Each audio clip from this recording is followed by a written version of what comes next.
What makes relationships last? Our relationship has had its ups and downs, but what we've found is good communication holds everything together. We decided to dedicate time every week to not only strengthen our relationship, but stimulate personal growth. Strong relationships are built on strong communication. Welcome to Date Night Conversations. Hey guys, and welcome back to Date Night Conversations. I'm Chantal. And I'm Greg. And in this video, guys, Greg and I are going to ask each other 3 random questions we have never asked each other before. Guys, I get so excited every time, and lately these questions have seemed to have gotten like a lot deeper, carrying on to some really random conversations where we get carried off in a direction and it's like, wait a second, what was that question? And you go back like, that's the question that brought us to that conclusion. I love talking it out. Yes, I love talking it out as well with you. It just stimulates a different level of thinking. And I like that. And I like the ability to communicate with our viewers. Yes, that's exactly what I was saying. Yeah, to see their perspective. Because every time in the comments, when you guys respond to those questions, somebody sees it differently than we have. And I totally appreciate that. Like, oh, I never thought of it that way. Yeah, it's awesome. All right, you ready to get into it? Yeah. All right, let's get into it. All right, you got first question. Okay, I'm up. What's the best job you ever had? Oh, the best job. I like that. Okay, because I can actually answer this in a couple ways. So, what I'm doing right now, this is the best job I've ever had because I wouldn't consider it a job. You know what I'm saying?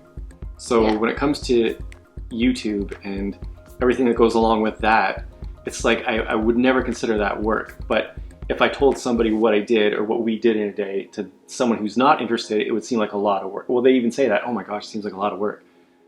It doesn't feel like any work. No, because you enjoy it. Yes. So it's so different. I think that's the best job that anybody should have. The one that it literally doesn't feel like work.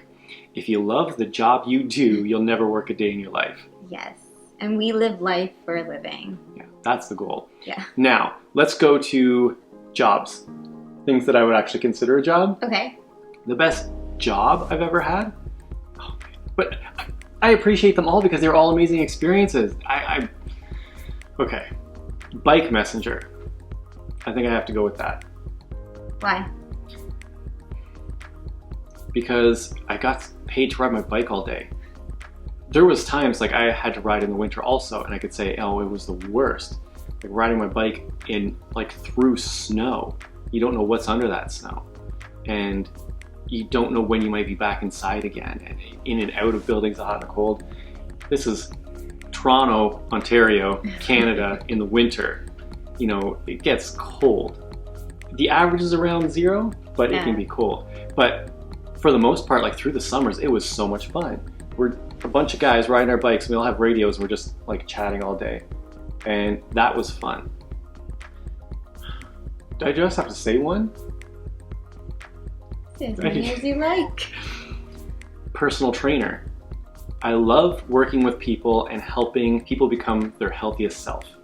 So as a nutrition coach and a personal trainer, love that aspect. Watching somebody transform and seeing their health improve, like literally seeing their health improve, their blood pressure normalizing, their body fat coming down, their lean muscle coming up, and you can just see the difference. Like you look healthier, people are complimenting, like, wow, you look fantastic. And it's not just superficial, like physically they're healthier people. So I love that also. Okay. And in hindsight, growing up and working on the farm, that was, I think, one of the most important things I could have done in life. I'm glad that my parents, my family had me do that. Okay. Because I appreciate it so much now. I did not like it when I was a kid. Well, that's good that you're able to look back at it and say, hey, I'm so grateful that I had the opportunity to work on a farm, because I didn't get the opportunity to work on a farm. I did not have the opportunity to work on a farm.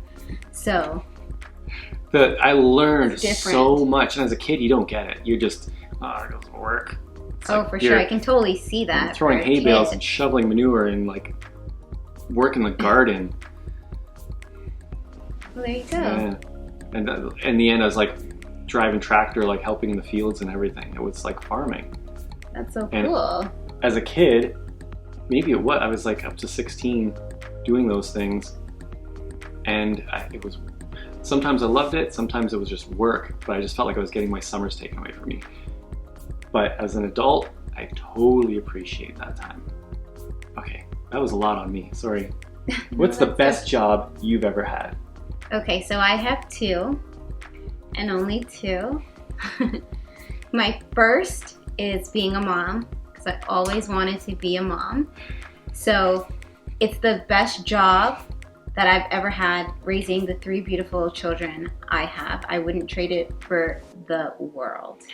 And that, guys, that's got to be legit counted. I don't think people appreciate that enough. Like being a mom and actually taking care of the home.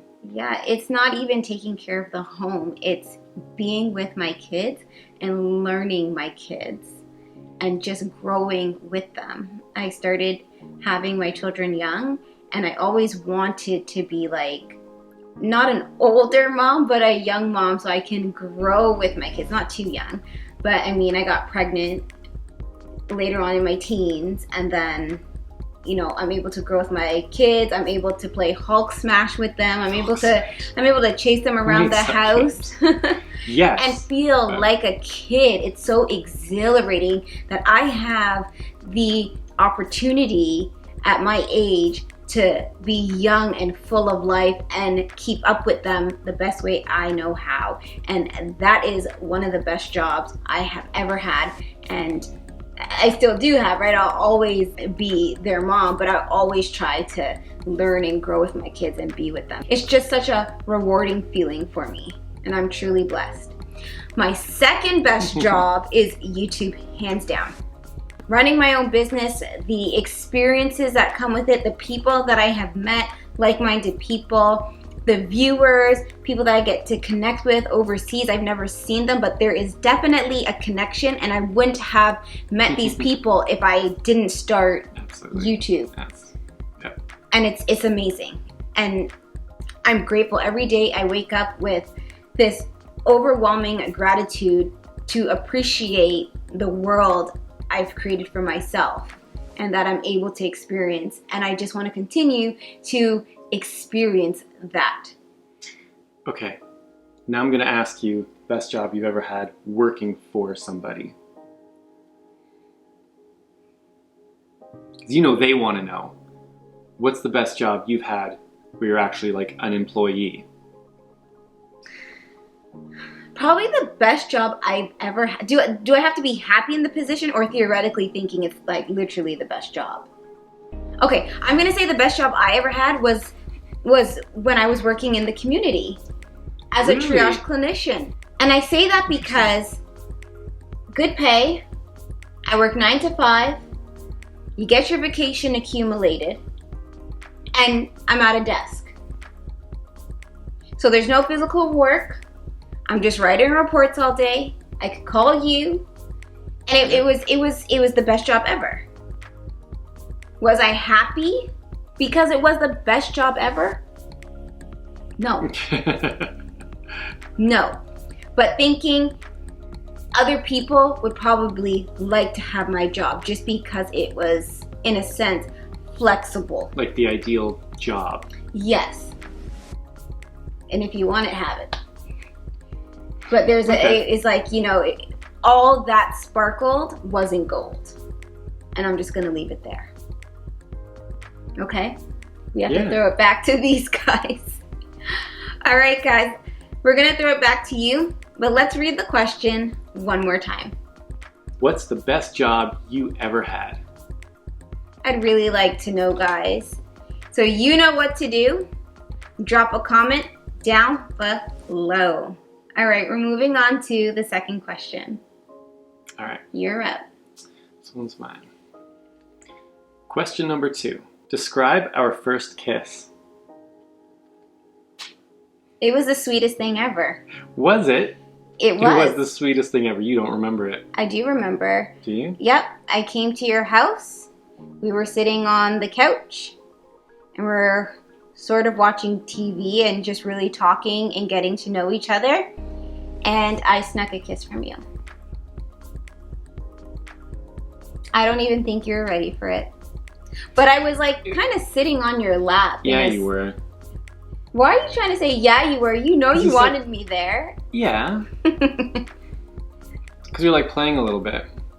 But yeah, I remember it. It's the same time. Yeah. Was it a peck or was it a long duration kiss? Well, it starts with like a little, like a peck, right? That's what I remember. It wasn't just right away a thing. And then yeah, I think so too. It gets a little deeper second time. That's what I remember. Yep. And that's what I remember too. It was a really special moment. It was cute. We were new. It was your first time at my place, and it was like a little date. Yeah. That's it. It was nice, yeah. That's really it. All right, guys. That was a quick one. We'll throw the question back to you. You guys will have the opportunity to answer if you like, but I'll read the question one more time. All right, guys. So I'll read the question one more time. So it says, describe our first kiss. So maybe you guys can describe the kiss you had between you and your significant other. Yeah. If you like. All right. Oh my goodness. All right, that was quick. That was quick. We're moving on to the last question. You know what? I'd be curious because I'm sure somebody has some story about their first kiss that's a little like, oh my gosh, you won't believe non-traditional? what happened. Yeah, a non-traditional version. I was drunk out of my... You never know. I don't remember the first You never kiss. know. But every story is interesting, and I love reading the comments. So you guys know what to do. Drop a comment down below. All right, so we move on to the last question. Last question. Oh my goodness, it came fast. This one's yours. And it's mine. Okay, last question, guys. How did your parents influence your relationship with money? How did my parents influence my relationship with money?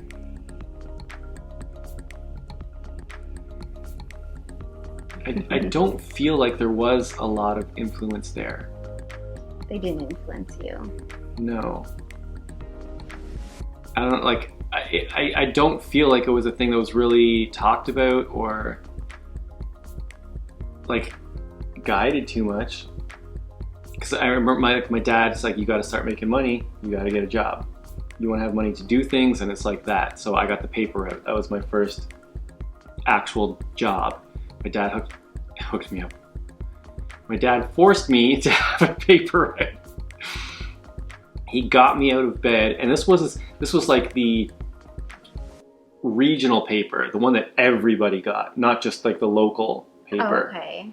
So the local paper would have been like Oshawa This Week or something like that, but the Toronto Star was the paper I delivered. So, and the Star is a thick paper, especially on weekends. I had my little cart and I had a big route. And the thing is, it wasn't like I just had to walk out the door. My dad had to drive me, so he worked with me. Oh my goodness. So he took me to like the far end, dropped me off with my cart, and then I basically had to walk home, delivering papers to get home. Oh my goodness. That's what I remember. And sometimes it was rainy. I get up and see that sky, I'm like, oh man, it's like I delivered the papers. And then you got to collect. Oh gosh, another beast of its own. Yeah. And then you have to canvas. You have to get more customers. I don't remember how old I was, but I was under 12. That's all I know. Because, yeah, my parents split up at that time, and so it was while I was still with my dad. So I think I was with him until 11 or 12. So yeah, imagine Amaya doing that. I'm not going with her, especially on the Can you even trust her to go deliver papers? No, she won't and do collect? it. No, it's just not her thing. I don't know. Like, I guess every kid is different. Yeah. But I know it was around her age. She's gonna be 10, like next week. Amaya's not doing no paperwork, guys. But no, everybody has like. Well, it was I didn't want to do it.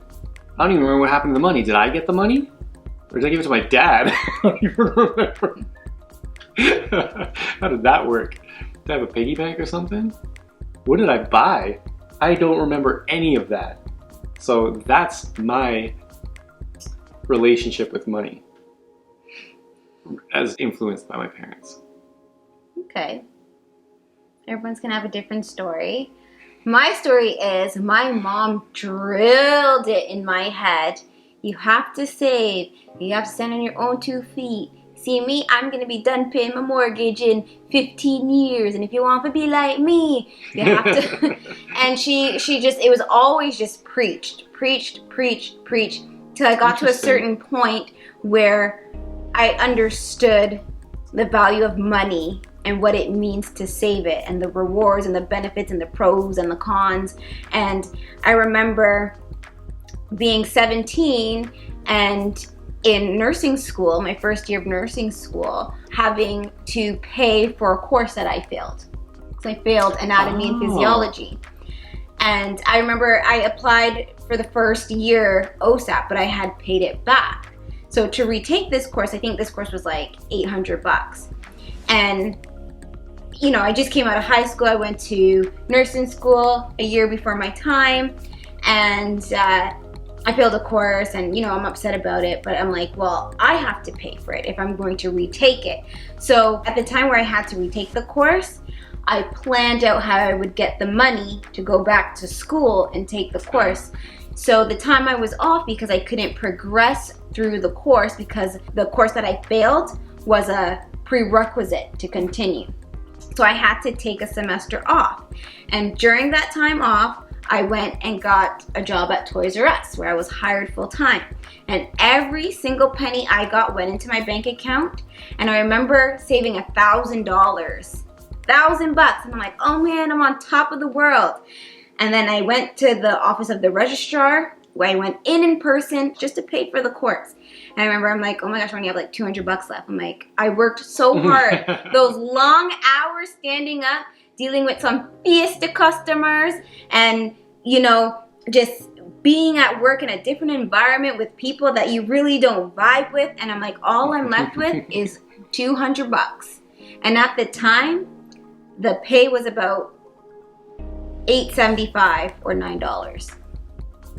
And I was working all, like Monday, sometimes 7 days a week. But it was tough. And sometimes I worked at Toys R Us, and then I got a short-time, part-time gig at the flea market. And that I didn't like. It was long hours. You're there from 9 to 5, just standing and security guarding the area and just organizing a bucket full of deodorants or perfumes or cheap makeup. And oh my gosh, then I understood what it meant to really enjoy what you do. So I got into nursing and I enjoyed it, but then there was aspects of it that I didn't enjoy. Rewarding career, but just long hours on your feet, sick people, you know, it's just, and in today's day and age, what we're experiencing, it's scary being a nurse in the hospital. But I still like the job, but it wasn't one of the best jobs I had. But wow. I know. We're getting back onto the it best kind of goes around. I'm sorry. But what's the influence from your parents on money? Oh yes, that's the question. Save. Save. Okay. Save. Is so your dad the same? No. The funny thing is, my dad. No, but my dad. I remember growing up, and he was so tight with money. Like I wanted those Tamagotchi things. Yeah. And he like hesitated to buy one for me. It was like $19, and I remember praying in the store, like asking God, like, please make him have enough money to buy it because everyone has it and I want one. And he's like, what you praying for, girl? What you praying for? Put your hands away. Because he knew he was just going to get it, and I was just maybe being extra at 5 years old just because I really wanted the toy. But yeah, he was more tight. Mom was a little bit easier with money, but she was a saver. No, I don't take any loans. I pay off my car. I pay off this. I put this away. I put that away. She was like such a pro saver, and I think I became like that too. Like no loans. I don't borrow. I just save my money. Mm-hmm. That's the influence they've had on me. Sorry, that was a roundabout story. A little lengthy like yours, but I want y'all to get the full picture. All right, so we're gonna throw the question back to you guys. Let's read the question one more time. All right. How did your parents influence your relationship with money? All right, you guys know what to do. Drop a comment down below. All right, guys, that was Date Night Conversations, episode 37. 37. Some good questions. Yeah. A couple of them were a little easier, but you know what? I enjoy all of them. Yeah. Guys, I'd love to hear from you also. Drop a comment down below. Let us know your response to these questions. Yes, we can't wait to interact with you guys. All right, guys, thank you so much for watching. We'll see you in the next episode. Bye.